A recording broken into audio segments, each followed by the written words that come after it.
So very good evening and a very very warm welcome. Hi, this is Shubham. और मैं आज आप सभी के सामने बैंकिंग का बहुत ही इंपॉर्टेंट कंसेप्ट या इकोनॉमिक्स का बहुत ही इंपॉर्टेंट कंसेप्ट जो है वो डिस्कस करने वाला हूं, जो रिलेट करता है इन्फ्लेशन से। देखिए, इन्फ्लेशन को कैलकुलेट करने के लिए हमारे पास दो इंडिसेस होते हैं। One is WPI, which is wholesale price index. Other one is consumer price index, जिसे हम CPI के नाम से भी जानते हैं। आज के सेशन में हम डिस्कस करने वाले हैं WPI इंडेक्स, यानी कि होलसेल प्राइस इंडेक्स को कैसे कैलकुलेट किया जाता है, किस फॉर्मूला का इस्तेमाल किया जाता है, इस पर्टिकुलर WPI के डेटा को कौन कंसोलिडेट करता है, कौन पब्लिश करता है, बेस ईयर क्या है, इन तमाम बातों को डिस्कस करेंगे। साथ ही साथ इसमें कौन सी कमोडिटीज होती हैं, इन भी बातों को डिस्कस करने वाले हैं। ठीक है। सो सबसे पहले होलसेल प्राइस इंडेक्स को आज हम के बारे में आज हम बात करेंगे। नेक्स्ट सेशन में हम बात करेंगे कंज्यूमर प्राइस इंडेक्स के बारे में। देखिए, सबसे पहले आप सभी को पता है इन्फ्लेशन क्या होता है। तो इन्फ्लेशन जब गुड्स एंड सर्विसेज के दाम ईयर ऑन ईयर बेसिस पे बढ़ते चले जाते हैं, इस टाइम को, इस पर्टिकुलर सिचुएशन को हम क्या कहते हैं? इन्फ्लेशन कहते हैं। अगर मैं एग्जाम्पल की बात करूं, लेट्स से आप मार्केट गए, अपने साथ आपने एक बास्केट लिया। उस बास्केट में आपने बहुत सारे कमोडिटीज लिए, बहुत सारे गुड्स परचेज किए। ठीक है, आप मार्केट गए, मार्केट से आपने 5,000 का सामान लिया। आप घर आए, घर आके आपने अपने ताऊजी को बोला, आप मार्केट गए, मार्केट में आपने एक बास्केट भर के गुड्स परचेज किया। आप घर आए, घर में अपने ताऊजी को बोला आपने कि ताऊजी ये देखिए मैं 5,000 का सामान लाया हूं। तो ताऊजी ने बोला कि हमारे जमाने में इतना ही सामान 1,000 रुपए में मिला करता था। मतलब ताऊजी कह रहे हैं कि हमारे जमाने में इतना ही सामान 1,000 रुपए में मिला करता था, यानी कि जो बासठ का सामान है जो अभी प्रेजेंट में 5,000 का है, वो 1,000 का मिला करता था। 5,000 ये प्रेजेंट प्राइस हो गया भैया, प्रेजेंट प्राइस हो गया। और ये क्या हो गया? ये एक रेफरेंस पीरियड हो गया भैया, रेफरेंस पीरियड हो गया। यानी कि ताऊ जी के समय से इन्फ्लेशन कितना बड़ा है भैया? 400% बढ़ा है। कितना बड़ा है? 400% बढ़ा है। ताऊ जी यही तो कहना चाहते हैं, है ना? ताऊ जी क्या कहना चाहते हैं भैया? कि जो बास्केट का सामान तुम 5,000 में लाए हो, वही बास्केट का सामान हमारे टाइम पे 1,000 रुपए का मिला करता था। तो यानी कि ये रेफरेंस पीरियड है, जिसको ही हम क्या बोलते हैं? बेस ईयर बोलते हैं। क्या कहते हैं? बेस ईयर कहते हैं। और WPI के केस में लिख लेना, WPI के केस में बेस ईयर होता है 2011-12, और 2011-12 का भी ये फिस्कल ईयर होता है। और वहीं अगर मैं CPI की बात करूं, तो CPI में बेस ईयर होता है 2012। ठीक। तो यहां पे 400% जो है महंगाई बढ़ गई है। यहां तक आपको बातें समझ में आएगी। अब गवर्नमेंट इन्फ्लेशन को कैलकुलेट करने के लिए दो इंडिसेस का इस्तेमाल करती है। कौन से indices? One is wholesale price index, the other one is consumer price index. Wholesale price index के अंदर आपको 697 कमोडिटीज देखने को मिलेगी। कितनी? 697 कमोडिटीज देखने को मिलेगी। और याद रखना, होलसेल प्राइस इंडेक्स के अंदर जो बास्केट होगा उसमें वही कमोडिटीज होंगी जो कि होलसेल मार्केट में बेची जाती हैं। होलसेल मार्केट में बेची जाती हैं, या मैं कहूं बल्क में बेची जाती हैं। बल्क में बेची जाती हैं। क्लियर है? होलसेल मार्केट में बेची जाती है, या मैं कहूं बल्क में बेची जाती है। क्लियर है? अब देखिए, एक सिचुएशन की बात करते हैं जिससे आपको चीजें थोड़ी सी और बेहतर तरीके से समझ आएगी।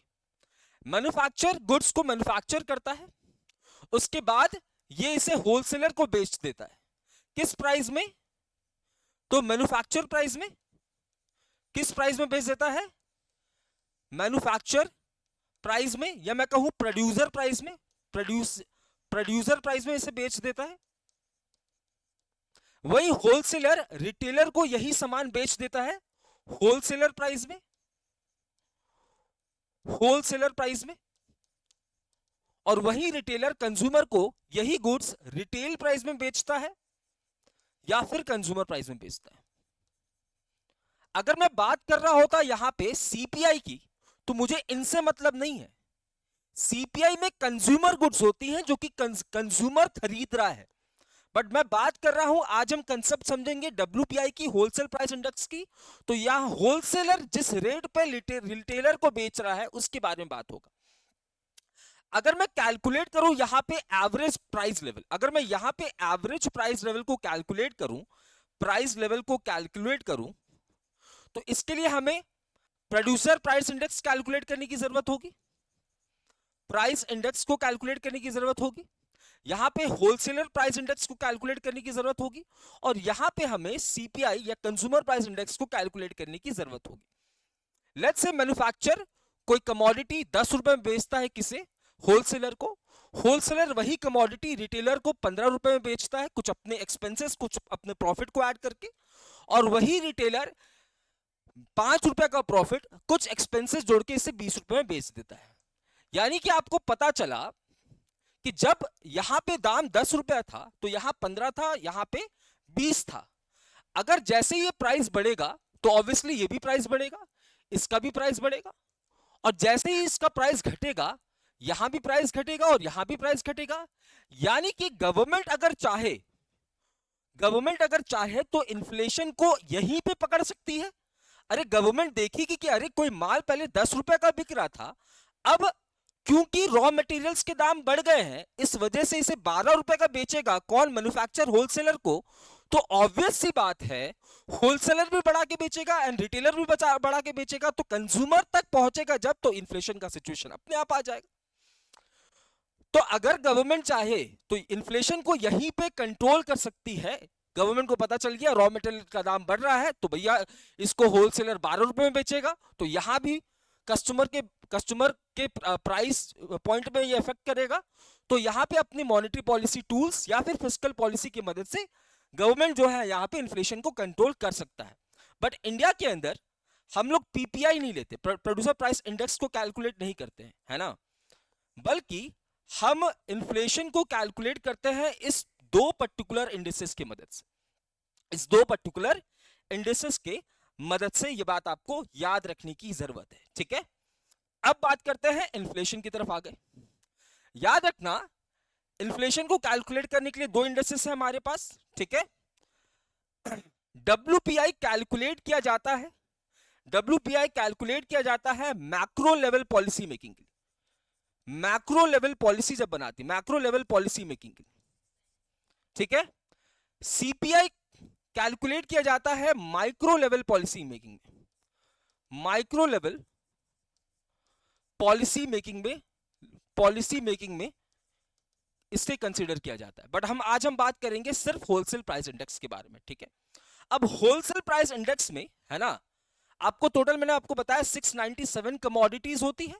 होलसेल प्राइस इंडेक्स में आपको 3 टाइप की कमोडिटीज देखने को मिलेगी। Number 1 fuel and power, number 2 manufactured products, number 3 primary articles. इन सब का अलग अलग वेटेज होता है। जैसे अगर मैं मैन्युफैक्चर्ड प्रोडक्ट्स की बात करूं तो इसका वेटेज सबसे ज्यादा कितना, तो 64.23%, मतलब टोटल 100% हो गया, टोटल 100% हो गया। आउट ऑफ विच 64.23% क्या हो जाएगा, मैन्युफैक्चर्ड गुड्स, जिसमें food products, tobacco, textile, leather आएगा। फ्यूल एंड पावर का यहां पे 13.15 कंट्रीब्यूशन है आउट ऑफ 100%, एंड यहां पे प्राइमरी आर्टिकल का कंट्रीब्यूशन 22.62% होता है। ये बात आपको याद रखनी है, ठीक है। अब करते हैं कैलकुलेट किसे, डब्ल्यूपीआई को, ठीक है। डब्ल्यूपीआई को कैलकुलेट करते हैं तो यहां पे देखिए लिस्ट ऑफ कमोडिटीज है, मैंने आपको बताया फ्यूल पावर में ये तमाम चीजें हैं। 13.5% है ना, आउट ऑफ 100%। ये वेटेज इसका है फ्यूल एंड पावर का, अलग अलग कमोडिटीज की अलग अलग वेटेज है। यहां पे भी मैन्युफैक्चर्ड प्रोडक्ट्स के इतने सारे प्रोडक्ट्स हैं, अलग अलग कमोडिटीज की अलग अलग वेटेज। प्राइमरी आर्टिकल्स में ये कमोडिटीज अलग अलग कमोडिटीज का अलग अलग वेटेज है, आपको समझ में आ रहा होगा। अब लेट्स से यहां पे हम कोई भी एक चीज उठा लेते हैं और उसके बाद हम इसे कैलकुलेट करते हैं डब्ल्यूपीआई को। तो यहां से मैं फर्नीचर उठा लेता हूं। फर्नीचर का वेटेज आप देख रहे हो 0.727% है ऑफ 64.23%, ठीक है, 64.23%, क्लियर है। अब मैं क्या करूंगा, लेट्स से गवर्नमेंट को यहां पे क्या करना है, डब्ल्यूपीआई कैलकुलेट करना है। तो हर कमोडिटी का अलग अलग डब्ल्यूपीआई गवर्नमेंट कैलकुलेट करेगा। मैं एक फर्नीचर का डब्ल्यूपीआई कैलकुलेट करके आपको चीजें समझाने की कोशिश करता हूं, ठीक है, एक फर्नीचर का, ठीक है। गवर्नमेंट क्या करेगा, गवर्नमेंट अब फर्नीचर जो है भैया, फर्नीचर तो है पूरी दुनिया में बिक रही है, पूरे इंडिया में बिक रही है, गवर्नमेंट क्या करेगा, गवर्नमेंट कोटेशन मंगाएगा, कोटेशन मंगाएगा। कोटेशन किससे मंगाएगा, ऑब्वियसली मैन्युफैक्चरर से, मैन्युफैक्चरर से, ठीक है। लेट्स से 1 2 3 4 5 कोटेशन आया गवर्नमेंट के पास, ठीक है, गवर्नमेंट के पास कोटेशन आया। साथ ही साथ ये तो हो गया कोटेशन, ये हो गया भैया बेस ईयर का प्राइस, ये हो गया करंट ईयर का प्राइस, करंट ईयर का price. Let's say base year का प्राइस x था, x1 था, x2 था, x3 था, x4 था और x5 था। यहां पे करंट ईयर के प्राइस लेट्स से C1 है, C2 है, C3 है, C4 है, C5 है, ठीक है। अब यहां पे हम क्या कैलकुलेट करेंगे भैया, ये हमारा हो गया कोटेशन, मतलब लेट्स से ये सिक्किम से मंगाया, ये चाइना, ये गोवा से मंगाया, ये आंध्र प्रदेश से मंगाया, अलग अलग कोटेशन हमने मंगा लिए। इस पर्टिकुलर मैन्युफैक्चरर का बेस ईयर का प्राइस हमने मंगा लिया, इसी पर्टिकुलर मैन्युफैक्चरर का करंट ईयर का प्राइस हमने मंगा लिया, क्लियर है। अब यहां पे ये करंट ईयर प्राइस हो गया, अब यहां पे हम लोग कैलकुलेट करेंगे प्राइस रिलेटिव। क्या कैलकुलेट करेंगे, प्राइस रिलेटिव। अब प्राइस रिलेटिव का फॉर्मूला क्या है, प्राइस रिलेटिव का फॉर्मूला क्या है, याद रखना, प्राइस रिलेटिव का फॉर्मूला दिया गया है किसके द्वारा, इसे हम जीवॉन्स इंडेक्स फॉर्मूला के नाम से भी जानते हैं। करंट प्राइस है ना, according to Jevons index formula, index formula, current year का प्राइस, करंट ईयर का price divided by base year का प्राइस इनटू 100। ये क्या हो जाएगा भैया, ये हो जाएगा भैया क्या, प्राइस रिलेटिव। तो आप देखो हर एक मैन्युफैक्चर का प्राइस रिलेटिव आ जाएगा, इसका प्राइस रिलेटिव आ जाएगा, इसका आ जाएगा। अगर मैं ऐसे कर दूं इसे, है ना, इसका प्राइस रिलेटिव आ जाएगा, फिर इसका आ जाएगा, फिर इसका आ जाएगा और फिर इसका आ जाएगा। प्राइस रिलेटिव आ गया सबका, हर एक कोटेशन का प्राइस रिलेटिव आपके सामने आ गया, ठीक है। अब इन प्राइस रिलेटिव का हम लोग क्या लेंगे, ज्योमेट्रिक मीन लेंगे। क्या लेंगे भैया, जियोमेट्रिक मीन लेंगे। पहले हम लिया करते थे, अर्लियर हम लिया करते थे क्या, अर्थमेटिक मीन, अर्थमेटिक मीन लिया करते थे, बट अब हम लोग लेंगे, क्या लेते हैं, ज्योमेट्रिक मीन लेते हैं। आप मुझे कमेंट सेक्शन में बताएंगे कि क्यों अब ज्योमेट्रिक मीन लिया जा रहा है, ना कि अर्थमेटिक मीन लिया जा रहा है in price relative of all the quotations, ठीक है।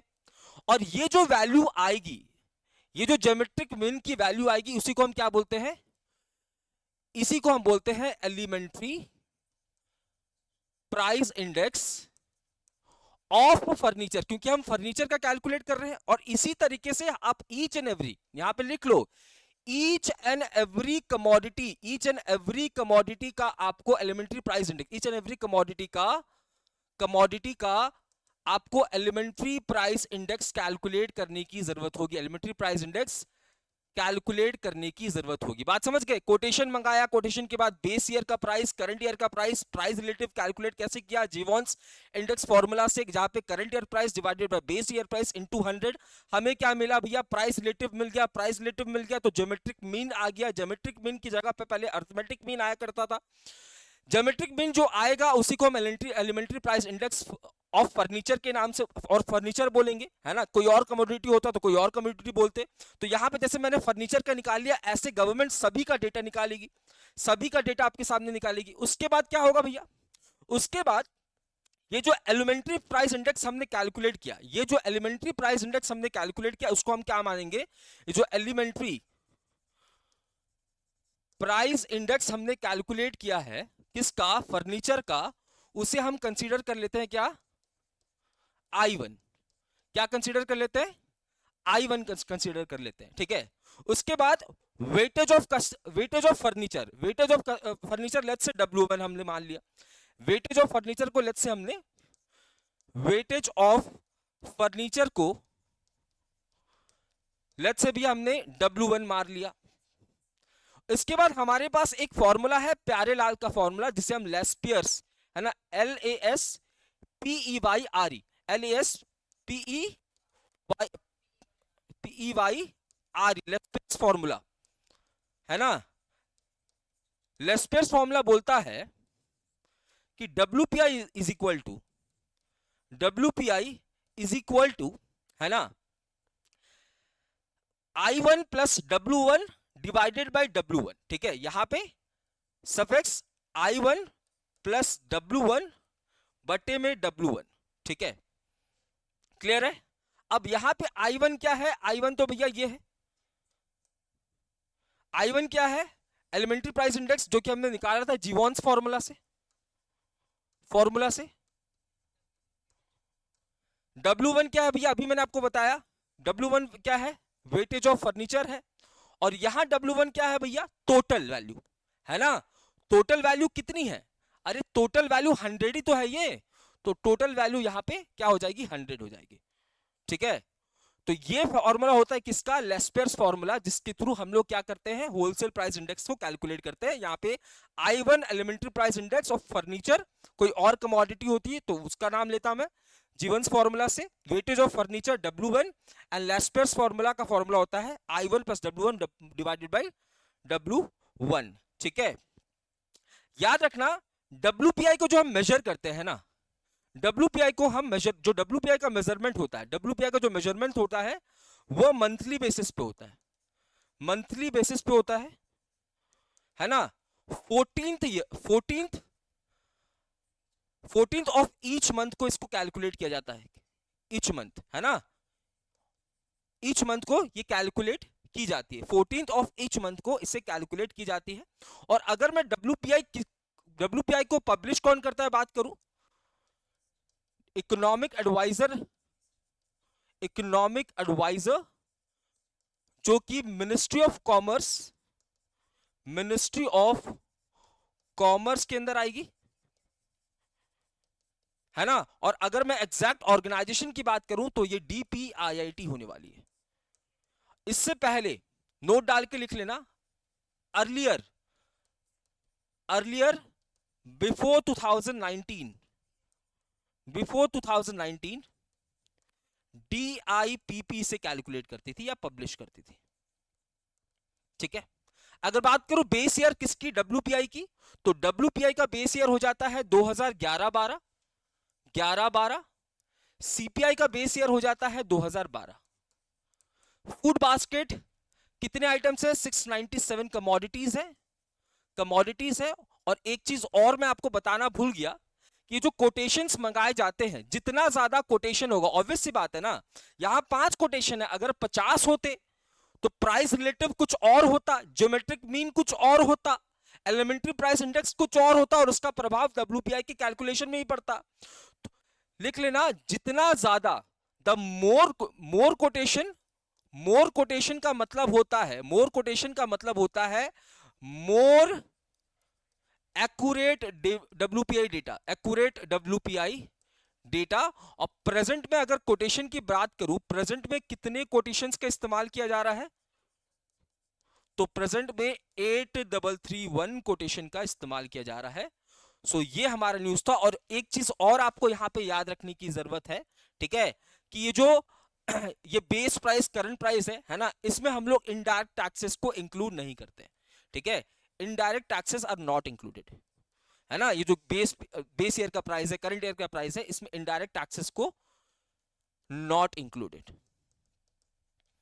ठीक है, तो ये था कैलकुलेशन किसका, WPI का। आई होप आपने कंसेप्ट समझ लिया होगा WPI का। अगले सेशन में हम लोग CPI का कंसेप्ट समझेंगे, और साथ ही साथ मुझे कमेंट सेक्शन में बताएंगे कि किस वजह से हमने ज्योमेट्रिक मीन लिया, ना कि पहले जो हम कंसीडर करते थे अर्थमेटिक मीन उसे लिया। ठीक है, तो मिलते हैं अगले सेशन में, जहां पे हम लोग CPI डिस्कस करेंगे। अगर सेशन अच्छा लगा हो तो इसको अपने दोस्तों के साथ शेयर करें। जय हिंद, जय भारत।